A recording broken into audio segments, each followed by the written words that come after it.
저는 이런 수제 초콜릿, 한입 크기의 수제 초콜릿을 만드는 기술자예요. 그리고 젤라또도 만드는 기술자예요. 이 두 가지가 서로 다른 기술이라서 다시 초콜릿 기술 배우고 10년 뒤에 다시 이탈리아 가서 아이스크림 기술을 배워왔고요. 앤 섹스턴이라는 작가가 코코아는 내 따뜻한 갈색 엄마라고 했다는 그 구절을 보고 제가 너무 감동을 받았어요. 저희 엄마를 소개시켜 드리겠습니다. 자, 우선 집에서 핫초콜릿을 사실 때는 우유를 못 드시는 분이거나 안 드시는 분들은 물로 해도 돼요. 물로 해도 굉장히 색다른 매력이 있어요. 깔끔하고. 우유를 여기서는 240g에 코코아 2잔이 그려져 있잖아요. 그러니까 한 잔 분량이면 120g이에요. 보면 갈색 병이 있잖아요. 갈색 어떤 게 들어있는 브랜디를 좀 갖고 왔어요. 그래서 저녁이니까 핫초콜릿, 진하게 탄 핫초콜릿 조금에 브랜디를 조금 취향껏 넣어서 드시면은 굉장히 이렇게 푹 퍼지는 쉬기 좋은 그런 음료가 될 거예요. 집에 있는 뭐 럼이라든가 위스키, 꼬냑 아무거나 넣으셔도 돼요. 근데 약간 도수 높은 그런 리큐르 종류를 넣으시면은 또 초콜릿만 드시는 것하고는 좀 다른 매력을. 저녁에 저는 좀 그렇게 드시는 거를 권해드려요. 하루 종일 수고하셨으니까 저녁에 집에 와서 달콤하고 향기로운 차 한 잔 끓여서 거기다 이제 술 한두 방울 넣어서 드시면은 좋은 것 같아요. 그리고 특히 초콜릿은 피로회복에 되게 좋은 음식이잖아요. 제가 그래서 오늘 블렌딩을 해왔는데 제 맘대로 막 섞어봤어요. 여기 보면은 초콜릿이 이렇게 커버처럼 해서 저희가 전문가들이 쓰는 원료예요. 그러니까 일반인들한테 파는 원료가 아니라 저희 같은 수제 초콜릿을 만드는 기술자한테 수입해서 파는 원료인데, 이 원료를 다양한 이제 종류의 커버처가 있는데 제가 오늘의 기분에 따라서 그냥 막 이것저것 섞어서 블렌딩을 해온 거예요. 이 커버처는 이제 어디서 사시는지 좀 이따 또 자세히 알려드릴게요. 핫초콜릿을 카카오본처럼 타는 노하우가 있어요. 뭐냐면은 일단 우유를 따뜻하게 데워요. 지금 이 냄비는 따뜻해졌어요. 그런데 손으로 만져도 될 정도로 따뜻하면은 한 40도 이하예요. 물이 묵으면 몇 도죠? 36.5도에 이 초콜릿을 입에 넣으면 어떻게 돼요? 사르르 녹죠. 그러니까 이렇게 우유가 따뜻하게 40도 정도로 데워졌다는 것은 지금 초콜릿을 넣으면은 초콜릿이 녹기 시작한다는 뜻이에요. 그럼 지금 넣으세요. 우유를 끓이는 게 아니에요. 오늘 블렌딩은 72% 조금과 밀크 초콜릿 조금과 52%를 많이. 그래서 지금 넣었더니요, 초콜릿이 벌써 계속 녹기 시작해요. 이제 갈색 엄마가 돼갈 거예요. 엄마를 마셔. 되게 따뜻한 위로를 받는 엄마 품 같다고 해서 아마 작가가 저렇게 썼을 텐데 정말 되게 아름답고 적절한 표현이다 싶어요. 이게 카카오의 노하우예요. 그냥 낮은 온도에서 초콜릿을 넣고 따뜻할 때 초콜릿을 넣고 잘 골고루 정말 전체적으로 갈색이 되게 계속 저어주시기만 하면 돼요. 집에서는 아까도 말씀드린 것처럼 머그잔에 우유를 전자레인지에 한 30초나 자기네 전자레인지에서 따뜻하게 데워질 정도로 데워요. 그래서 머그잔이 이제 밀기가 따뜻하면 그때 초콜릿을 넣어요. 그리고 팬으로 이렇게 저어 놓은 다음에 좀 있다가 다시 한번 전자레인지로 넣어서 한 번 30초 또 가열해주고 꺼내서 또 한 번 저어주고. 왜냐면 저는 지금 계속 젓고 있지만 전자레인지는 계속 저을 수가 없으니까 그렇게 해서 김이 모락모락 나서 컵을 뜨거가 아니라 굉장히 기분 좋게 따뜻하게 쥐고 먹을 수 있는 정도만 되면 드셔야 돼요. 왜냐면 우리 끓이면 우유 자체도 맛이 없어지지만 초콜릿도 굉장히 열에 약한 성분이에요. 그래서 높은 온도로 굳이 얘를 끓일 필요가 없고, 오히려 그렇게 하면 나중에 이 초콜릿 속에 있는 지방 성분들이 다 분리돼서 나와서 겉에 막 너무 금방 막을 형성해서 먹기가 좀 불편해지거든요. 거품이 많이 생길수록 좋아요. 그래야 지방이 위에 떠서 막이 생기는 걸 좀 늦춰줘요. 그리고 지금 연기 보여요? 좀 약간 김 모락모락 나는 거 보이세요? 그리고 이제 우유와 초콜릿이 하나가 됐어요. 갈색 엄마가 됐어요. 이게 어떤 게 초콜릿이었는지 우유였는지 아까는 좀 보였거든요. 근데 이제 그게 하나가 됐어요. 연기가 모락모락 나고 끓어오르기 직전에 제가 불을 끄고 여러분한테 드릴 거예요.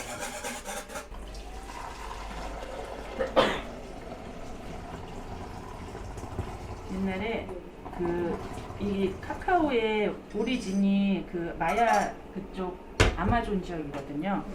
거기에 벽화 같은 거 보면 이렇게 초코를 끓여서 이렇게 위에서부터 항아리 2개 가지고 위에서부터 쫙 떨어뜨리고 다시 이걸 가지고 다시 쫙 떨어뜨리고 이런 그림이 있어요. 그게 왜 그러냐면 거품을 나게 하게 해서. 제가 지금 거품을 만들었어요. 여기. 맥주의 거품처럼 핫초코에도 거품이 맛을 더 즐겁게 해주는 역할을 하죠.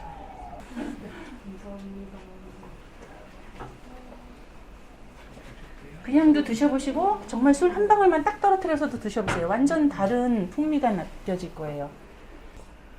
역시 그냥 계속 마시면 착해질 것 같아요. 감사합니다. 그럼요. 이게 초콜릿이 전 세계인의 위로식품 1위예요. 근데 그게 우리나라에서도 그걸 어떤 논문을 발표했는데 거기 우리나라 사람들한테도 초콜릿이 위로식품이 1위로 나왔대요. 저 깜짝 놀랐어요. 치맥일 줄 알았는데. 다음으로 넘어갈게요. 아까 제가 커버처가 60g 들어가는데 60g이 들어가든 100g이 들어가든 여러분 기호에 맞춰서 넣으면 돼요. 그런데 중요한 건 어떤 초콜릿이냐, 어떤 커버처가 도대체 뭐지? 이게 중요한 거예요. 앞에 좋은 팁 드렸으니까 그걸로 퉁치고 오신 보람 있죠? 네, 안녕히 가세요. 이 책은 표지가 왼손으로 이렇게 펜을 들고 있는 이 펜이 제가 읽었던 펜이 이거예요. 이거 좋더라고요. 사쿠라 그려져 있는 일본 펜인데 이걸로 이렇게 왼손으로 쓰기 시작한 책이에요. 이 밥장이라는 분이 몰스킨이라는 그 공책 좋은 게 있더라고요. 거기에다 그림 일기 쓰는 그 수업을 모집하셨어요. 통영에 놀러 갔다가 이 밥장님이 하시는 카페에 가서 몰스킨으로 쓰는 그림 일기 모집한다고 이런 게 딱 눈에 띄었는데 그때 제가 손이 아팠었거든요. 이미 아파서 막 진짜 좌절하고 손 쓰는 사람이 저는 진짜 이 오른손을 엄청 많이 쓰고 오른손에 힘이 장난이 아니거든요. 그래요. 이 힘으로 다 해야 되는데 엄지손가락이 딱 고장나니까 화장실에서 단추도 못 잠그는 거예요. 왜냐면 엄지손가락이 다 쓰이더라고요. 보니까 이 작업을 할 때도 그렇고 이미 그게 속상한 상태에서 통영에 갔다가 이 밥장님의 그 몰스킨에다가 쓰고 그리는 수업 되게 마음이 이렇게 쿵 하고 움직였어요. 첫 수업을 줌으로 하면서 저 맨 위에 고영주 매일 글 쓰고 그림 그리겠습니다. 이 글씨가 오른손 글씨예요. 아주 졸필이에요. 오른손 글씨가 나중에 저의 왼손보다 별로야. 더 이렇게 쓰게 만드시더라고요. 줌으로 내 공책에다가. 그래서 사인하고 4월 7일부터 이제 수업을 듣기 시작한 거죠. 그리고 밥장님이 이제 4가지의 당부를 하셨어요. 왼손으로 쓰고 그리되 천천히 깔끔하게. 천천히. 근데 왼손으로 써보니까 천천히 안 쓸 수가 없어. 획 하나 긋기가 너무 어렵더라고요. 익숙한 생각에 질문 던지기. 익숙한 생각에 질문 던지기. 그리고 익숙한 생각에 질문을 안 던질 수가 없더라고요. 왼손으로 쓰니까 너무 자연스럽고 술술 나가던 세발 막 날려 쓰는 글씨였거든요. 그렇게 할 수가 없으니까 자꾸만 이 글을 왜 써야 되지? 무슨 말을 하고 싶은 거지? 자꾸만 나와 얘기할 시간이 생기더라고요. 그리고 정의하지 말고 묘사하라고. 처음에 이 말이 무슨 뜻인가 그랬는데 되게 좋은 말이었어요. 우리는 굉장히 뭔가를 정의하는 거에 되게 익숙해져 있더라고요. 왼손이고 서툴고 처음이고 모든 게 다 너그러운 거죠. 나 자신한테. 저 자신한테 너그러움을 뭔가 경험했어요. 너무 즐겁더라고요. 그게.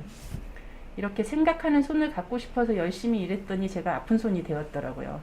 진짜 열심히 일했죠. 왜냐하면 장사를 하는데 열심히 안 할 수가 없더라고요. 제가 굉장히 게으른 성격인데 아주 게으르게 놔두질 않아요.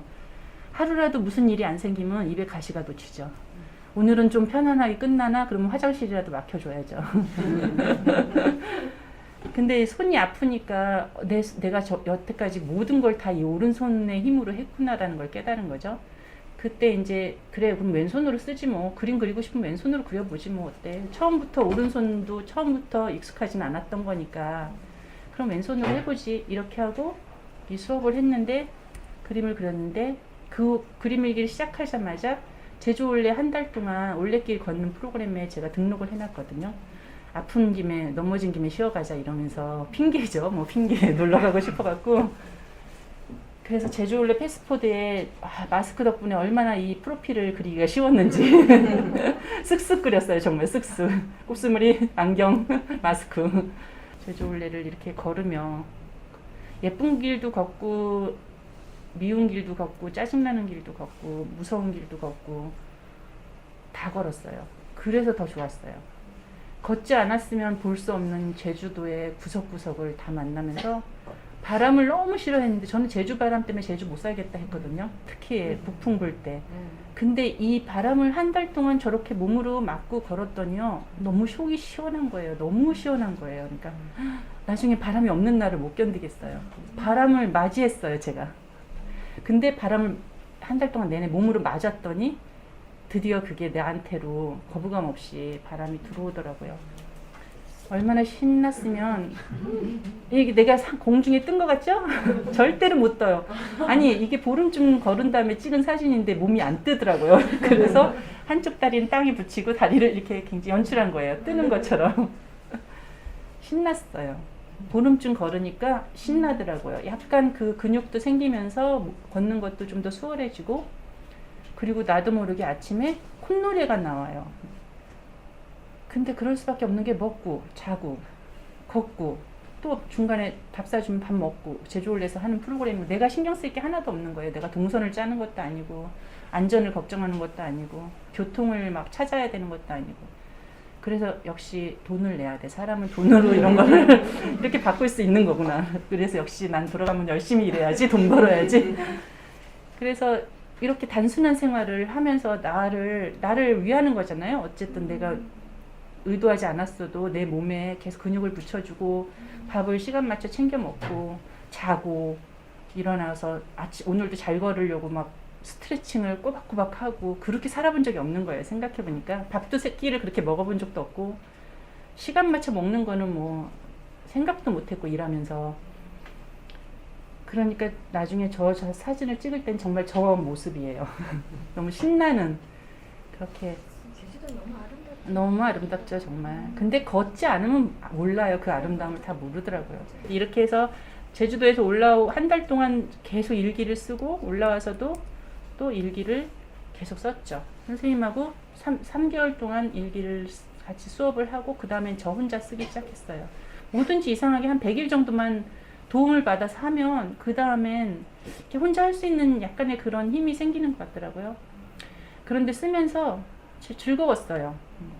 뭐가 즐거웠냐면 점점 글씨를 잘 써지고 내가 점점 이 선을 다루고 있다는, 그러니까 내가 컨트롤하고 있다는 느낌이 들고 그전에는 이렇게 쭉 내려야 되는데 막 이렇게 하고 막 왜 이러지 막 이러면서 혼자 미끄럼을 탔는데 조금씩 나아진다는 느낌. 그리고 그 쏘는 속도에 따라서 내 생각의 속도가 느려지니까 평상시에 생각하지 못했던 부분들에 가서 닿는다는 느낌. 그런데 이런 생각이 들었어요.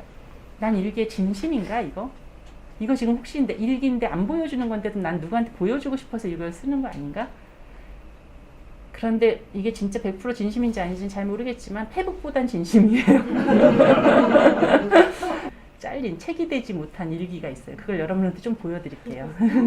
왜 책이 되지 못했을까? 내 일기 중에 어떤 것들은 너무 못 그린 거. 이게 제주도에서 4월 22일 걷기 시작하고 얼마 있다가 주상절리에 간 거예요. 걷다가 주상절리가 뭐냐면 돌들이 이렇게 계단처럼 된데 그 서명숙 이사장님이 가서 갑자기 의자처럼 탁 하고 앉으시더니 바다의 오케스트라를 들어보세요. 여기 이 좌석에 앉아서 그런 너무 아름다운 거예요. 그 말이. 그래서 그러니까 누구랑 길을 걷느냐에 따라서 그 길이 되게 달라진다니까요. 제가 마지막에 이제 에필로그에 쓴 말인데 이상하게 이 글을 일기를 쓰면서 참 신기하게도 제가 어떤 면에서 고민을 하고 있잖아요. 그런데 우연히 내가 집어둔 책에서 딱 그 내용이 나와요. 지금 저기 앉아 계신 선생님이 저한테 어떤 책을 한 권 선물해 주셨는데 나는 왜 내가 힘들까인가? 그 제목의 책을 선물해 주셨는데 너무 두껍고 그때는 이제 할 일이 되게 많고 그래서 못 이렇게 한쪽에다 놓고 못 봤는데 이날따라 제가 그 책을 이렇게 들쳤는데 이 구절이 완전히 마음에 확 와닿는 거예요. 그러니까 이미 힘들어 죽겠는데 하루도 진짜 바람 잘 날이 없는데 왜 또 나는 나를 어떤 면에서 괴롭히고 있지? 이런. 근데 그때 또 그 전에 제가 이 그림, 이 조각을 어느 인스타에서 제가 팔로우하는 아트 어떤 저기에서 이게 조각품이에요. 조각 사진을 봤어요. 그런데 이게 너무 가슴이 확 닿아서 저걸 그렸어요. 저렇게 그대로 조각품을 일기에다 전화는 글도 안 쓰고 아무것도 안 하고 저걸 그렸는데 그러고 나서 우연히 책을 들쳤는데 이런 문장이 있는 거예요. 그러니까 모든 게 내가 계속 가서 닿더라고요. 내가 생각했던 부분으로 그게 책의 한 문장이든 뭐 작품이든 바람이든 뭐든 가서 자꾸 닿는 그런 신기한 여행을 한 거죠. 여행 같아요. 지금 생각하니까. 이 질문 하신 분이시네요. 그죠?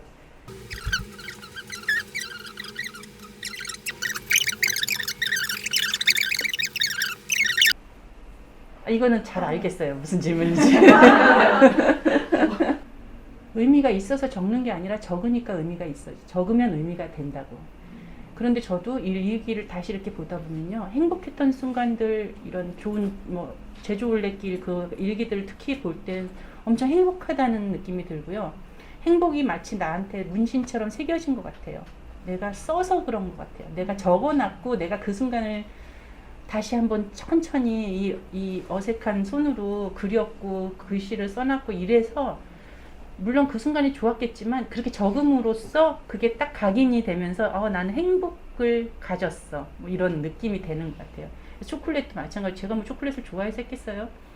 엄청 치열한, 그러니까 엄청 절실한 마음이었어요. 절실한 내 직업을 가져야 된다는, 나의 생계를, 현실을 책임질 수 있는 생계를 유지하는 일을 찾겠다는 그 절실한 마음이 있었고, 초콜릿이 된 이유에 대해서는, 초콜릿으로 낙찰당한 거는 책에 써 있어요. 그런데 그냥 한 가지는 확실한 건 있어요. 비전이 좀 보였어요.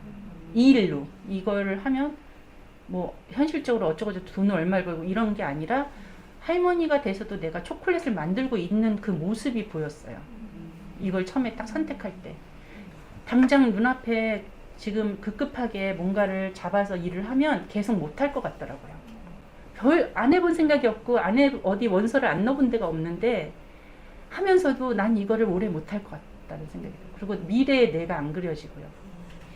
근데 너무 잘한 것 같아요. 왜냐하면 그 미래에 나는 자꾸 엄청 늙더라고요. 계속 늙어가고 뭔가 다 상황이 달라지는데 갈수록 축적이 되고 더 내가 좋아지고 내가 하는 일이 더 좋아진 거는 기술이었기 때문에 가능하지 않았을까. 꼭 기술 아니더라도 이렇게 하나씩 차곡차곡 쌓이는 일을 내가 했더라고요.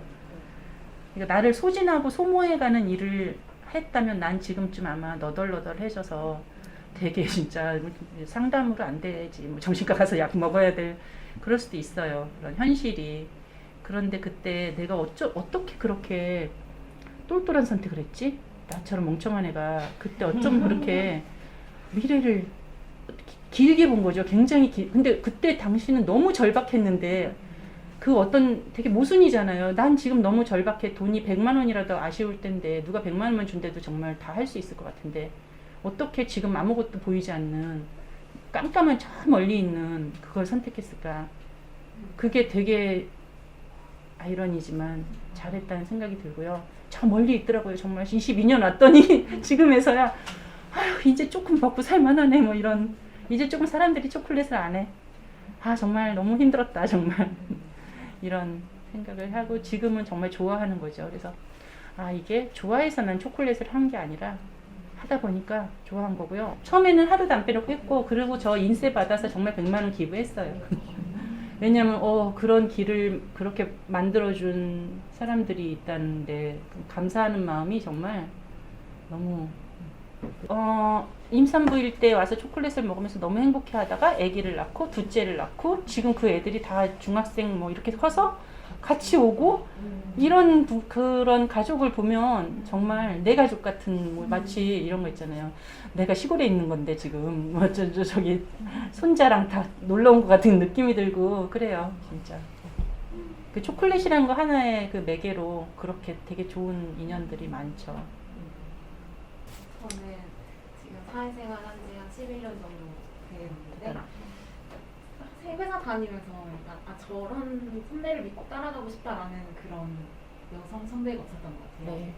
지금 회사도 그렇고 그래서 여기 책에 뭐 고민하고 계시는 것들에 대해서 이야기를 나눌 선배나 후배가 없어서 조금 외롭거나 그런 부분이 느꼈었거든요. 그래서 저도 약간 거기에서 약간 공감이 되는 부분이 있었고 저는 꼴랑 이제 11년밖에 안 됐지만 대단하신 거예요. 11년을 직장 생활 하신 거는. 그래서 내가 엄청 못 살고 있는 건 아니구나. 아니면 이렇게 22년을 되게 전문적으로 일을 하신 분이 하는 고민은 나도 조금은 하고 있는 것 같은. 그럼요. 네. 그래서 약간 위로가 많이 됐던 것 같고 그리고 아까 이제 책을 쓰시려고 할 때 이제 기술자들을 위해서 우리 후에 따라올 기술자들을 위해서 초콜릿에 대한 나처럼 힘들지 않게 그런 책을 더 많이 쓰고 싶다고 하셨는데 약간 그런 책임감, 사명감 이런 건 어디에서 나오는지 어디서 나오죠?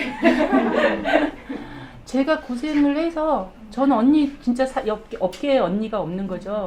언니도 없고 선배도 없고 뭐 업계에 그런 것도 없었죠. 너무 외로웠죠. 그리고 나는 롤모델도 없고 어떤 그냥 언니 아니 나랑 안 친하더라도 어디선가 하고 있는 그런 사람들을 하고 있으면 내가 벤치마킹도 할 수 있고 가서 볼 수도 있고 아 이렇게 하면 되겠다 저렇게 하면 안 되겠다 이거 있는데 그런 것도 없고 그냥 무식하게 그냥 내 저기로 가는 거죠. 외로웠는데 그러다 보니까 아쉬운 것도 너무 많고 내가 못하는 점을 또 해야 되고 진짜 못하는 건데 어쩔 수 없이 자영업자로서 뭐 컴퓨터라든가 뭐 디자인이라든가 뭐 SNS라든가 너무 싫고 아무리 해도 안 늘고 그런 게 있어요. 저도 신기해요. 저한테 어떻게 이렇게 20년을 해도 안 늘까. 그런 것도 다 혼자 짊어지고 가면 누군가 좀 덜어줬으면 좋겠고 누가 좀 도와줬으면 좋겠고 팁을 좀 줬으면 좋겠고 그랬는데 없죠. 없었는데 의외로 그런 연대가 어디서 생겼냐면 저도 너무 힘들었어요. 그런 게. 그랬는데 어디서 저는 되게 좋은 동료들을 만났냐면 이런 고민들을 같이 하는 사람들끼리 이 업종 불문, 나이 불문 모여서 공부를 하기 시작했어요. 카카오홈에서 밤에는 일하는 사람들이니까 전부 뭐 술집 사장님도 있고 커피 하시는 분도 있고 아침 9시에 가게 문 열기 전에 모여서 2시간 동안 딱 강사님 모셔다가 우리가 얘기 듣고 싶은 선생님들 모셔다가 인문학자 뭐 무슨 사회학자 뭐 그런 분들 다 모셔다가 몇 년 했어요. 몇 년 했죠. 진짜 일주일에 한 번이나 뭐 한 달에 한 번이나 보름에 한 번 되는 대로 계속 했는데 2시간 딱 하고요. 우리는 11시에 딱 오픈을 해야 돼, 매장이. 그럼 이렇게 다 한 20명 이렇게 좁은 가게 홍대 카카오홈에서 모여갖고 이렇게 얘기하다가 딱 되면은 누가 막 질문하잖아. 그럼 난 뒤에서 책상 정리 손님 받아야지. 막 잔 치우고 그러면 싹 흩어져요. 근데 다들 밤에 일하고 새벽같이 막 지방에서 오신 분들도 있었거든요. 그러니까 서로 통성명이나 뭐 회식을 한다든가 이런 일을 거의 안 하고 거의 한 2, 3년을 그렇게 했어요. 그러고 나서 그분들하고의 깊은 연대감이 생겼어요. 뭐 자주 만나거나 그런 건 아닌데 희한하게 되게 거기서 우정이 생기고 진짜 뒤풀이도 안 해요. 뒤풀이도 안 하고 개인적으로 뭔가를 막 도모하는 것도 아니야. 그런데 그분들하고 지금도 되게 좋은 동료로 오히려 같은 분야끼리 할 수 없는 그게 있거든요. 그게 서로 각계 다른 이런 분들하고 만나서 그렇게 같은 곳을 바라보면서 계속 공부를 해왔던 게 깜짝 놀랐어요. 저도 그 분들하고 지금도 저는 많은 걸 나눠요.